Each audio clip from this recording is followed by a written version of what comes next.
Have been fighting this fire for 4 long days now. While they've made some movement on it, they still have a long fight ahead of them. We have team coverage tonight. Chief Meteorologist Mark Ronchetti is tracking the heat and wind that could bring more problems. News 13's Haley Rush is in Estancia, where some residents received some heartbreaking news tonight. But we start in Tijeras. News 13's Lizzie Mitri was there where more evacuations could come. Lizzie?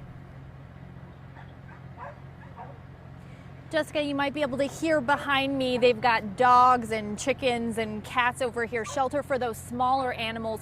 We're at Los Vecinos Community Center, an area for people who have had to leave their homes. A main concern I've heard from people about leaving their property is a worry about vandals or burglars. They want to make sure someone is going to be patrolling those areas.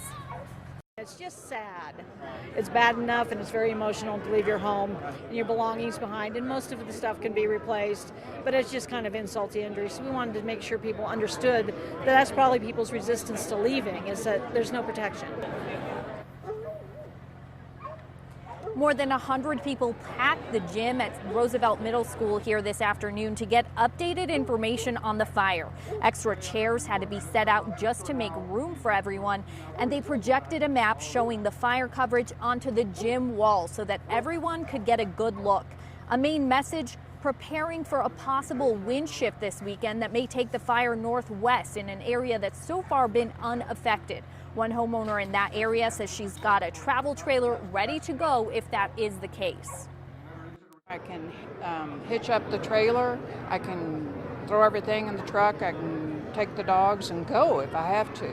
But I'm going to get more prepared than I am right now. The mood was very tense at the meeting, where officials kept saying more people showed up than they had planned for, and many of those people showed up with questions. So some had to stay after it was over until everyone was able to get those questions answered. Now here at this evacuation center, there are about a dozen people staying tonight, but the Red Cross also wants people to know, even if you're not staying overnight, if you want to stop by at any time during the day or night to grab some food, take a shower, take a nap, whatever it might be, it is open for the public. Back to you. All right, thank you, Lizzie. Fire crews from the air and the ground have been working to build a fire line around the perimeter of the blaze. They hope that will stop it from advancing, even if the wind shifts. We get a first-hand look on the ground of some of the destruction this afternoon. This is La Pata Road off Highway 337, just about 3 miles north of Highway 55 and Tajique. Torrance County deputies were out again, asking residents to leave. Deputies say the burned homes show you why they are so worried about stragglers. This just started today then, because this wasn't here this morning. It wasn't like that this morning. 41, I'm at T8, either shortly.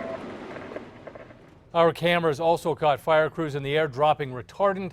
Deputies tell us this is an area where a lot of homes have been severely damaged, if not completely lost. Tonight, some families got the news they have been dreading. Their homes are gone.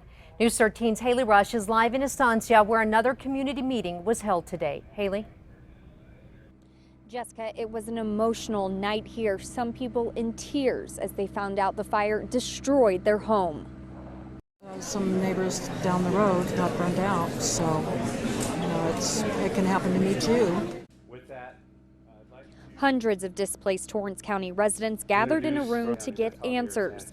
The biggest question: do they still have a home? Fire officials told them 24 homes have been destroyed. The big hit area is a Sevis Road off of 337 south of Chillilee. That's where this family's home was. They told me they found out right before the meeting it was gone. Others are still hoping when this is all over, they have a place to go back to. Just anxious to know whether we still have a house. A lot of the people here are from the evacuated areas that are south of the Highway 337 and 217 intersection. That area covers Bernalillo and Torrance County.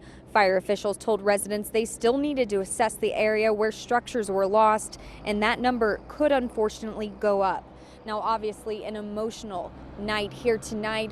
A lot of people were just in tears, and we kind of showed you that. Jessica, back to you. All right. Thank you, Haley. Now, they cannot complete a complete assessment of the area until it's safe to go in. Fire officials say it will still be a while until people can return to the area.